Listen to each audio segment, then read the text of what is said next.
Bismillahirrahmanirrahim. Assalamualaikum warahmatullahi wabarakatuh. Berjumpa kembali. Semoga kita selalu dalam lindungan Allah Subhanahu wa taala dan segala ilmu yang kita dapatkan bisa kita manfaatkan sebesar-besarnya buat kepentingan bersama, karena siapa yang paling baik di antara kalian adalah siapa yang paling banyak menebarkan manfaat buat sesama. Khairun nas anfa'uhum linnas, begitu kata Nabi. Selanjutnya, melanjutkan pertemuan kemarin, pada kesempatan kali ini saya akan membahas tentang interaksi obat, yaitu terkait bagaimana interaksi obat di fase distribusi, metabolisme, ekskresi, dan interaksi pada fase farmakodinamik. Baik, langsung saja bahwa yang pertama yaitu bagaimana interaksi obat pada fase distribusi. Ya. Bagaimana interaksi obat pada fase distribusi, yaitu mekanismenya adalah interaksi yang terjadi pada ikatan proteinnya. Namun sebelumnya saya ingin menjelaskan apa sih yang terjadi pada fase distribusi itu, supaya kita semua bisa memahami dengan lebih mudah bagaimana proses terjadinya interaksi pada fase distribusi tersebut. Jadi pada fase distribusi itu setidaknya ada dua hal yang terjadi. Yang pertama, obat yang terikat, kemudian yang kedua adalah obat bebas. Nah, jadi dua itu. Ada obat yang terikat, kemudian ada obat yang bebas. Kemudian prinsip yang kedua adalah hanya obat-obat yang bebas yang akan nanti memberikan efek, yang akan ke reseptor dan berikatan dengan reseptor dan memberikan efek. Oke? Kemudian obat yang terikat ini bagaimana? Selanjutnya juga akan memberikan efek, karena ini berada dalam kesetimbangan. Oke, jadi juga akan lepas nantinya dan juga akan memberikan efek. Akan tetapi setelah obat yang bebas ini memberikan efek. Nah, berarti kalau ada sesuatu yang membuat obat-obat yang terikat tadi ini bisa lepas, berarti ada akumulasi efek yang bisa terjadi, ada penambahan efek yang bisa terjadi. Ya, itu prinsip yang perlu dipahami sebagai awal di fase distribusi ini, untuk mengetahui apa yang terjadi di fase distribusi dan bagaimana kemudian mekanisme interaksi obat pada fase distribusi tersebut. Oke, jika saya menggambarkan di sini, anggaplah ini adalah obat-obat yang bebas, kemudian ini ini adalah obat-obat yang terikat. Ya, jadi kalau ada obat yang terikat di sini, berarti itu adalah obat-obat yang terikat. Terikat dengan siapa, pertanyaannya? Terikat dengan protein, ya. Protein-protein apa saja? Ada banyak jenis proteinnya. Misalnya albumin, protein albumin namanya, itu mengikat obat-obat yang asam. Kemudian ada alfa glikoprotein yang mengikat obat-obat yang basa. Kemudian ada protein CBG namanya, yaitu kortikosteroid binding globulin. Kemudian ada protein SSBG namanya, sex steroid binding globulin, yang mengikat obat-obat hormon seperti itu. Nah, anggaplah saya mengambil contoh, ini saya ingin menjelaskan tentang interaksinya. Karena interaksi yang terjadi yaitu adalah interaksi pada fase ikatan protein. Jadi, anggaplah saya ambil contoh dari keempat protein yang saya sebutkan tadi. Saya anggaplah ambil contoh di dalam darah itu adalah protein alfa glikoprotein, ya. Teman-teman bisa memperhatikan di slide protein alfa glikoprotein. Nah, ini anggaplah ini adalah pengikatnya yang mengikat obat itu jika sampai dalam peredaran darah. Oke. Nah, ada alfa glikoprotein ini tentu tidak hanya mengikat satu obat. Nah, anggaplah interaksikan setidaknya ada dua obat. Nah, ini anggaplah molekul obatnya yang berwarna kuning dan yang berwarna ungu ini adalah molekul obatnya. Nah, sama-sama diikat oleh alfa glikoprotein. Ya, sama-sama diikat oleh alfa glikoprotein. Kemudian proses terjadinya interaksi bagaimana kemudian? Proses terjadinya interaksi yaitu jika obat yang kedua ini bisa menggeser ikatan dari obat yang pertama ini. Nah, karena kan sama-sama diikat. Yang tadinya semisal kalau hanya mengikat satu obat, ikatannya itu 90%. Oke, akan tetapi jika ada obat yang kedua, maka ikatannya akan berkurang. Misalnya ikatannya menjadi 85%. Artinya apa? Ada molekul-molekul yang bisa terlepas. Nah, ada molekul-molekul yang bisa terlepas, ada molekul obat yang bisa terlepas. Nah, misalnya molekul yang bisa terlepas adalah terlepas obat yang pertama tadi. Artinya apa? Kalau ada molekul obat yang bisa terlepas berarti ada penambahan obat yang bebas. Nah, ada penambahan obat yang bebas. Saya mencontohkan seperti ini. Anggaplah satu orang jika hanya misalnya cuma satu anggaplah cuma satu pacarnya, misalnya ada satu perempuan seperti itu, laki-laki satu perempuan, misalnya itu ikatannya misalnya kuat sekali 100%. Akan tetapi jika ada orang yang kedua, maka ikatan yang pertama ini tadi akan berkurang. Misalnya akan berkurang hanya 50%, berarti terbagi dua, ada 50-50. Nah, seperti itu. Nah, sama dengan obat. Jika tadi ikatannya misalnya anggaplah obat yang pertama itu jika hanya satu obat tidak diberikan bersamaan, ikatannya itu 99%. Oke, 99% dicatat. Kemudian akan menjadi 95% kekuatan ikatannya pada alfa glikoprotein ini jika diberikan bersamaan dengan obat yang kedua ini. Oke. Artinya apa? Kalau seperti itu, ada obat yang lepas sekitar 1-5%, yang berarti bahwa ada peningkatan obat bebas yang terlepas dari ikatan protein ini. Intinya ada peningkatan obat yang bebas. Nah, pada prinsipnya tadi hanya obat-obat yang bebas yang bisa memberikan efek. Artinya apa? Ada peningkatan efek, ada adifikasi efek, ya, ada penambahan efek seperti itu terhadap di dalam mekanisme tubuh kita. Ya, ada penambahan efek seperti itu. Nah, apa yang kemudian terjadi jika ada penambahan efek? Ya, efek obatnya memang betul mungkin bisa lebih poten yang dicapai, akan tetapi kita selalu mengingat pada prinsipnya adalah bahwa efek obat itu ada dua. Jika ada terjadi penambahan anggaplah penambahan konsentrasi obat di dalam darah, dalam hal ini penambahan konsentrasi obat yang bebas, ada penambahan efek, berarti ada juga penambahan efektivitasnya atau efek toksik, ya, seperti itu. Dan ini yang menjadi catatan adalah ini terjadi pada obat-obat ini kan berarti ikatannya pada darah, ya, ikatannya pada cairan tubuh, berarti hanya terjadi pada obat-obat yang memiliki volume distribusi yang rendah. Ya, volume distribusi yang rendah misalnya tolbutamid yang volume distribusinya 10 liter, atau antikoagulan warfarin yang volume distribusinya 9 liter. Yang berarti bahwa jika volume distribusi yang rendah, seperti jika teman-teman belum mengetahui, ya nanti saya akan buatkan penjelasan lagi, mudah-mudahan ada waktu saya membuatkan videonya, bahwa volume distribusi itu menunjukkan sampai di mana obat itu terdistribusi. Ya, jika volume distribusinya rendah berarti dia hanya terdistribusi di dalam darah ataupun dia terdistribusi dalam cairan tubuh total, ya, seperti itu. Dan ini hanya terjadi pada obat-obat yang volume distribusinya rendah. Oke, itu tadi penjelasan tentang bagaimana interaksi obat bisa terjadi pada fase distribusi.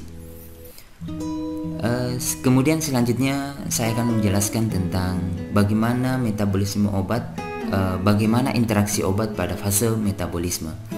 Oke, namun memulainya juga saya akan menjelaskan, mereview kembali apa-apa yang terjadi di fase metabolisme itu.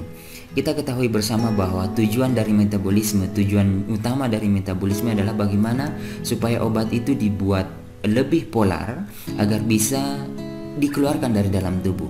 Yang tadinya molekul obat ini prinsip secara umum, ya, ada prinsip-prinsip tertentu, tapi ini prinsip secara umum di metabolisme bahwa prinsipnya adalah bagaimana obat itu bisa yang tadinya aktif menjadi inaktif, yang tadinya bisa memberikan efek bisa dikeluarkan dari dalam tubuh. Nah, itulah tujuan dari metabolisme. Jadi tujuan dari metabolisme adalah bagaimana obat itu bisa dikeluarkan dari dalam tubuh. Artinya apa?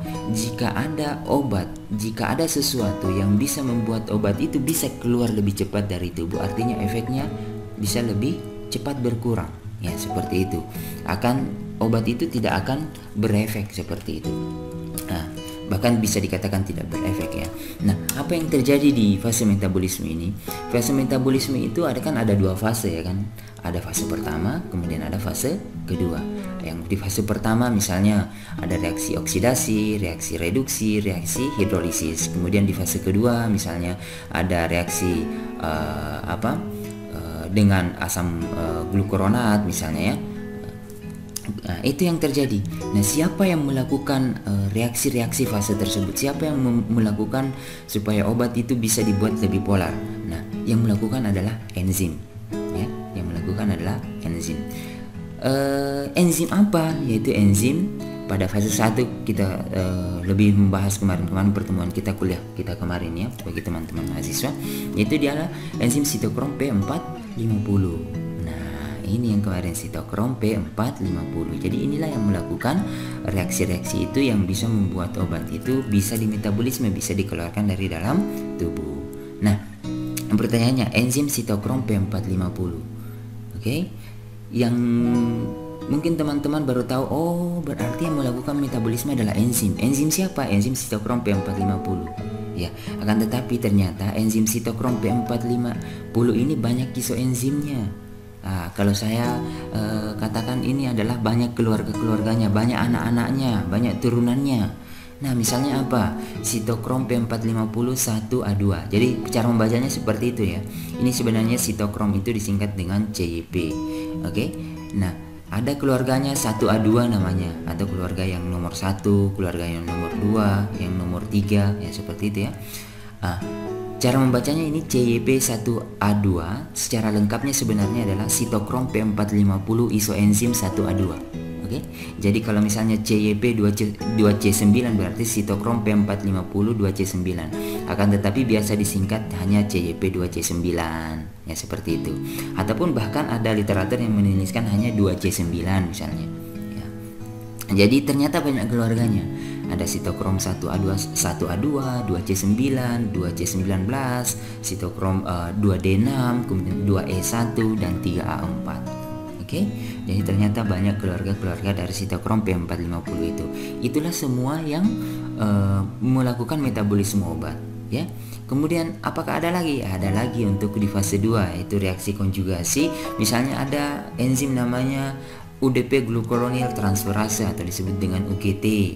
Ada lagi metil transferase, N-asetil transferase. Jadi banyak sekali enzim pemetabolisme itu, ya, banyak enzim pemetabolisme. Kemudian selanjutnya saya prinsipnya pada fase interaksi obat pada fase metabolisme ini yaitu adalah interaksi pada reaksi enzim-enzim tersebut. Nah, teman-teman mungkin masih mengingat kemarin pada saat saya menjelaskan tentang transporter yang menggambarkan seperti ini. Jadi prinsipnya jika teman-teman sudah paham bagaimana prinsipnya, ada namanya substrat, ada namanya inhibitor, seperti itu. Jadi sama dengan pada sitokrom P450 ini. Itu interaksi obat itu terjadi pada enzim pemetabolismenya itu ya. Nah, bagaimana mekanismenya? Mekanismenya itu anggaplah ini adalah enzim sitokrom ya. Anggaplah ini adalah enzim sitokrom yang berwarna ungu ini, sitokrom dan beberapa enzim yang lain. Kemudian ingat bahwa enzim sitokrom itu adalah tujuannya adalah untuk mengeliminasi obat itu, ya, untuk mengeliminasi obat, ya, untuk membuat obat menjadi yang tadinya aktif menjadi tidak aktif, ya, untuk membuat obat lebih polar, nah supaya bisa dikeluarkan dari dalam tubuh. Nah, anggaplah ada obat, jadi sama prinsipnya ya, ada namanya substratnya, ya, oke. Ada substratnya, ada inducer, ada obat yang bisa berfungsi sebagai inducer terhadap enzim sitokrom itu tadi. Inducer terhadap enzim sitokrom P450 tadi kan banyak isoenzimnya. Nah, setiap obat itu ada masing-masing seperti itu. Oh, obat ini yang menjadi substrat obat ini adalah misalnya 2C9 misalnya atau 2C19 misalnya, ya. Ada, dan itu enzim-enzim itu ada yang obat yang bisa berfungsi sebagai indusernya, dan ada yang bisa berfungsi sebagai inhibitornya, dan ada yang jadi substratnya. Jadi tiga itu, prinsipnya tiga itu. Jika teman-teman bisa memahami prinsip yang tiga itu, ada namanya substrat, ada namanya inducer, ada namanya inhibitor. Interaksi di fase metabolisme dan kemarin terhadap transporter protein itu insya Allah lebih mudah untuk dipahami, ya, dengan memahami kata kunci itu saja. Jadi kalau substrat itu ya yang menjadi anggaplah yang menjadi kendaraannya itu adalah tempat duduknya seperti itu, ya. Kemudian kalau inducer yang mendukung fungsinya, untuk mengeliminasi, yang inhibitor menghambat fungsinya untuk mengeliminasi, ya. Seperti itu. Apa yang terjadi kemudian jika yang menjadi substratnya, misalnya ada obat yang menjadi substratnya, kemudian berikatan dengan enzim sitokrom itu, kemudian diberikan bersamaan dengan obat yang inducer, artinya obat itu lebih cepat di metabolisme, lebih cepat selesai efeknya. Oke. Kemudian bagaimana jika diberikan obat-obat bersamaan dengan obat-obat yang inhibitor, yang menghambat kerja enzim itu? Artinya apa? Obat itu lambat di metabolisme, yang berarti bahwa lambat dikeluarkan dari dalam tubuh. Oke, itu prinsipnya. Nah, kalau teman-teman sudah memahami prinsip itu, saya memberikan contohnya. Ini kan tadi banyak keluarga-keluarganya, ya. Isoenzim sitokrom 1A2 misalnya. Nah, kalian teman-teman bisa melihat di sini sitokrom P450 isoenzim 1A2. Nah, inilah semua itu sudah ada daftarnya, yang menjadi substratnya apa, yang menjadi inducernya, obat-obat inducernya apa, yang menjadi inhibitornya apa. Oke, saya mencontohkan, kita anggap misalnya kafein. Oke, jika ada orang yang minum kopi, ya, kafein. Nah, diberikan bersamaan dengan simetidin. Oke, apa yang akan terjadi? Kita lihat, karena kafein ini adalah substrat dari sitokrom 1A2 dan simetidin juga merupakan inhibitor dari 1A2, yang berarti apa? Jika saya menggunakan kafein, atau dalam hal lain jika saya minum kopi, jika saya minum kopi, kemudian saya menggunakan obat simetidin golongan H2 blocker, artinya apa? Konsentrasi kafein di dalam darah cepat atau lambat dikeluarkan? Ya, akan lambat dikeluarkan. Kenapa bisa seperti itu? Karena simetidin ini adalah inhibitor dari sitokrom 1A2. Yang inhibitor artinya apa? Menghambat kerja dari 1A2. Nah, 1A2 ini yang mengeluarkan si kafein tadi, ya kan? Kalau lambat dikeluarkan, ada yang menghambat supaya lambat dikeluarkan, artinya apa? Lama efeknya akan bertahan di dalam tubuh. Betul sekali. Nah, seperti itu. Jadi seperti itu prinsipnya. Jadi hanya melihat, ini tadi yang kemarin-kemarin saya katakan, dengan melihat kata kunci itu kita bisa lebih memahami. Begitu pula dengan reaksi yang lain. Nah, ditambah lagi misalnya saya mengeluarkan isoenzim yang keluarga 2, ya. Ada sitokrom 2B6, 2C8, 2C9, 2D6. Nah, itu kan ada semua. Itu ada semua yang menjadi substratnya apa-apa, ada daftar obatnya, yang inducernya apa-apa, yang inhibitornya apa-apa. Saya mencontohkan lagi, misalnya statin digunakan bersamaan dengan rifampisin, misalnya golongan statin, obat-obat kolesterol, misalnya fluvastatin, rosuvastatin. Anggaplah rosuvastatin digunakan bersamaan dengan rifampisin. Apa yang akan terjadi? Bagaimana mekanisme interaksinya? Kita lihat, statin ini substratnya. Berarti apa yang akan terjadi pada statin? Jika digunakan dengan bersamaan dengan rifampisin. Rifampisin ini inducer dari sitokrom 2C9, ya, sitokrom 2C9. Berarti, dan statin adalah substrat dari 2C9. Berarti bahwa, lihat, ini inducer berarti mendukung kerja dari ini 2C9. Nah, ingat 2C9 adalah fungsinya untuk metabolisme, untuk mengeluarkan. Jadi jika digunakan bersamaan, apa yang terjadi pada statinnya? Maka konsentrasi statinnya akan apa? Akan lebih cepat di metabolisme, ya, akan lebih cepat dikeluarkan dari dalam tubuh.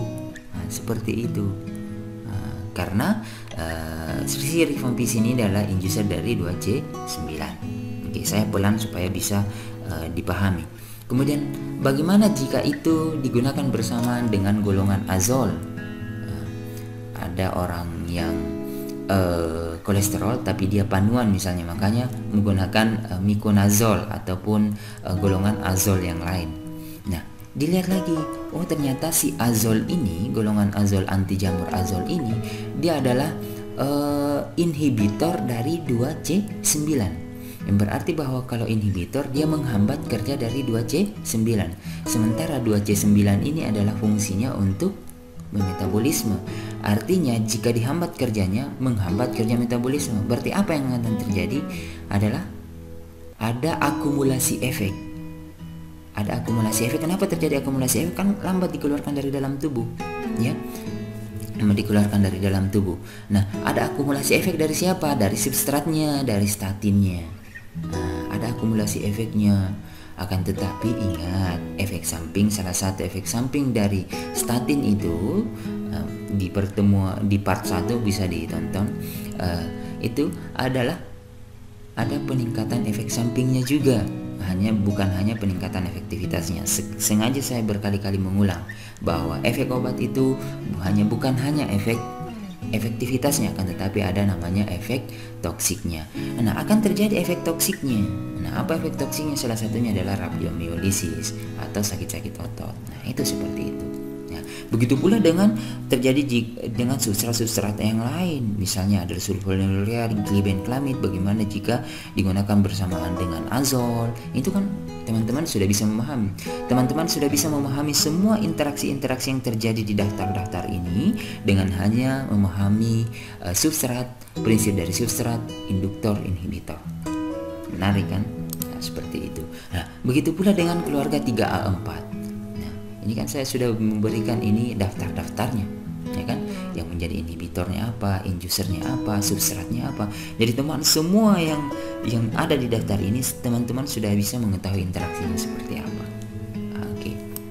Kemudian yang terakhir, saya ingin menjelaskan ini terakhir di fase farmakokinetik. Nah, itu bagaimana prinsip metabolisme obat, bagaimana prinsip interaksi obat pada fase ekskresi. Nah, teman-teman masih ingat kemarin yang tentang transporter di fase distribusi? Ternyata itu di fase ekskresi itu juga terjadi interaksinya pada transporter itu. Ingat bahwa transporter itu, ya, salah satunya adalah transporter adalah P-glikoprotein kemarin, ya, sama fungsinya adalah bagaimana fungsi utamanya adalah juga mengeluarkan obat dari dalam tubuh, ya. Nah, kalau absorpsi kemarin mengeluarkan kemana? Mengeluarkan ke saluran pencernaan. Kemudian kalau eliminasi dia mengeluarkan kemana? Mengeluarkan ke urin, ya, seperti itu, mengeluarkan ke air seni. Nah, siapa kemarin sebagai transporter yang lebih utama, yang lebih banyak adalah P-glikoprotein. Tapi pertanyaan kemudian, apakah hanya P-glikoprotein? Ternyata tidak, bahwa ternyata P-glikoprotein ini anak dari MDR1. MDR1 ada namanya gen MDR1 dan gen dari ABC, ya. Itu adalah anaknya dari situ namanya. Kalau saya membahasakan seperti itu, ya. Ada MDR1, berarti ada transporter MDR1, ada transporter ABC, ya. Ya, seperti itu. Nah, ternyata ini anaknya dari sini, ya. Ternyata si P-glikoprotein ini memiliki saudara juga yang disebut dengan bile salt export pump atau BSEP, atau nama lainnya adalah ABCB11, ABCB11. Berarti banyak, ya, transporter protein itu. Banyak transporter obat itu. Berarti teman-teman ada tambahan. Oh, transporter berarti ada P-glikoprotein. Ada kemudian MDR1 gen atau ABCB1. Kemudian ada ABC saja, ATP binding cassette. Kemudian ada namanya BSEP atau nama lainnya adalah ABCB11, ABCB11, ya. Seperti itu. Berarti dan juga semua ini memiliki substrat, memiliki inhibitor, memiliki inducer atau induktornya, ya. Seperti itu. Nah, berarti teman-teman hanya memahami substrat, inducer, inhibitor, sudah bisa mengetahui bagaimana mekanisme dari interaksi itu bisa terjadi.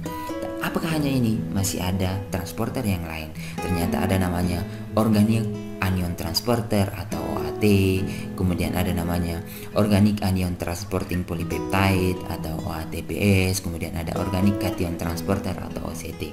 Ternyata banyak transporter, ternyata kalau di metabolisme tadi banyak enzim-enzim premetabolisme. Itulah yang saya sebutkan sebagai kata kunci. Oke. Mekanisme interaksi yang lain di fase ekskresi, yaitu bisa saja obat-obat itu bisa mengubah pH urin sehingga bisa terjadi perubahan konsentrasi obat yang bisa terreabsorpsi di dalam darah. Kemudian ada perubahan pada renal tubular ekskresi pada renal tubular pada tubulus ginjal itu. Ekskresi itu kan lebih utamanya di ginjal, lebih banyak di ginjal, berarti bisa saja obat itu mengubah ekskresi tubular. Ingat, mungkin ada perubahan pada proximal tubulus ataupun misalnya pada distal tubulus ataupun misalnya pada collecting duct. Itu perubahan pada pintu-pintu keluarnya obat itu atau pintu-pintu reabsorpsinya obat itu. Ya, seperti itu ya. Kemudian ada pada perubahan pada bagaimana perubahan pada renal blood flow-nya. Nah, ingat bahwa salah satu pengaturan tekanan darah adalah ginjal yang bisa mengeluarkan renin kan, itu pada sel juxtaglomerulusnya seperti itu yang bisa mengeluarkan renin di situ. Itu pada arteriol aferen dan eferennya atau ya, seperti itu pada glomerulusnya ya, yang dibungkus oleh kapsula Bowman itu. Pokoknya menarik sekali ginjal ini. Jadi mudah-mudahan nanti pada farmakologi yang selanjutnya kita bisa membahas dan contoh-contohnya bisa teman-teman bisa lihat di sini. Oke, seperti itu. Kemudian interaksi farmakodinamik. Nah, interaksi farmakodinamik ada dua ya, ada aditif ataupun antagonis. Interaksi aditif atau antagonis. Nah, saya cepat saja di fase farmakokinetik ini, yaitu interaksi level pada level reseptornya. Nah, yaitu yang pertama efek aditif atau efek sinergistik, yaitu efek, anggaplah kan ada dua obat. Efek sinergistik atau efek aditif itu seperti apa? Ya, jika obat A, kita misalkan obat A efeknya 1, kemudian digunakan bersamaan dengan obat B efeknya juga 1, maka efek obat bisa menjadi 2 atau 3 seperti itu ya, efek obat seperti itu. Jadi ada akumulasi efek. Kemudian contohnya seperti ini. Nah, misalnya ada obat-obat yang nefrotoksik, sifatnya nefrotoksik tapi digunakan bersama dengan obat-obat aminoglikosida misalnya, atau siklosporin atau cisplatin atau vancomycin yang juga bersifat sebagai aminoglikosida, misalnya gentamisin, amikasin, kanamisin seperti itu ya. Nah, kemudian digunakan bersama dengan obat-obat nefrotoksik yang lainnya, maka ada akumulasi efek nefrotoksik. Nefrotoksik itu adalah yang bisa merusak nefron-nefron pada ginjal, yaitu yang bisa merusak ginjal lah, seperti itu ya. Jadi ini dan interaksi-interaksi yang lain, intinya ada akumulasi efek ya. Lalu bagaimana dengan interaksi obat antagonistik atau opposing interactions, yaitu jika efek obat A1, oke, jika efek obat A1 seperti itu, kemudian diberikan juga efek obat B kita anggap 1, bisa saja efek obatnya menjadi 0. Nah, itulah efek-efek antagonistik ya, seperti itu. Contohnya apa? Misalnya antikoagulan, ada antikoagulan digunakan bersamaan dengan vitamin K. Nah, kita tahu bahwa vitamin K ini adalah yang berfungsi untuk membukukan darah ya, yang menghambat faktor pembentukan faktor 10. Nah, sementara antikoagulan adalah bagaimana dia memecah faktor 10 itu pada proses pembentukan koagulasi ya, seperti itu. Artinya ada apa? Ada efek antagonis seperti itu. Jadi efek obatnya bisa saja obat itu tidak berefek. Nah, seperti itu sedikit tentang interaksi di farmakodinamik. Kemudian bagaimana dengan interaksi obat dengan herbal? Bagaimana interaksi obat dengan makanan? Nah, itulah memang interaksi, membahas tentang interaksi obat ini memang luas sekali. Tidak bisa hanya 1-2 jam seperti itu. Itu pun materi-materi yang saya berikan adalah hanya materi-materi pengantar sebenarnya ya, hanya materi-materi pengantar seperti itu. Banyak sekali, luas sekali. Lalu bagaimana, pertanyaan kemudian, lalu bagaimana kita bisa setidaknya mengetahui interaksi itu agar kita bisa memberikan edukasi ke pasien, kita bisa menerapkan dengan lebih cepat seperti itu.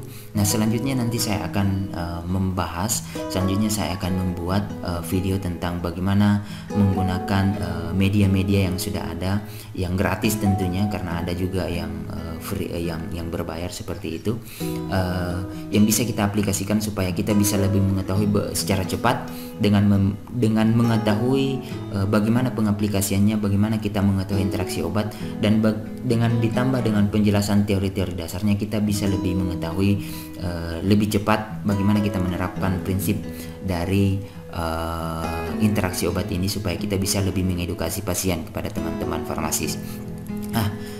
Itu nanti insya Allah next saya akan membuatkan bagaimana ininya, karena ada juga mesin-mesin pencarian tentang interaksi obat itu yang semua diberikan interaksinya. Nah, itu kan level interaksi, kan ada level-level interaksi lagi.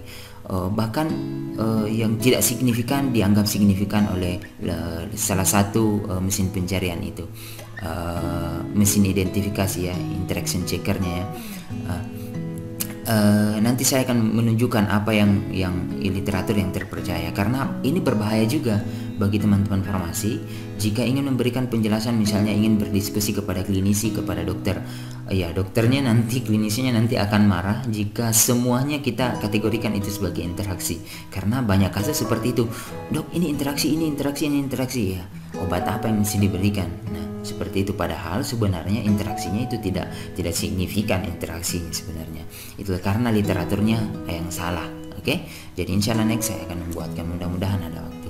Baik, seperti itu. Terima kasih, mudah-mudahan bermanfaat. Assalamualaikum warahmatullahi wabarakatuh.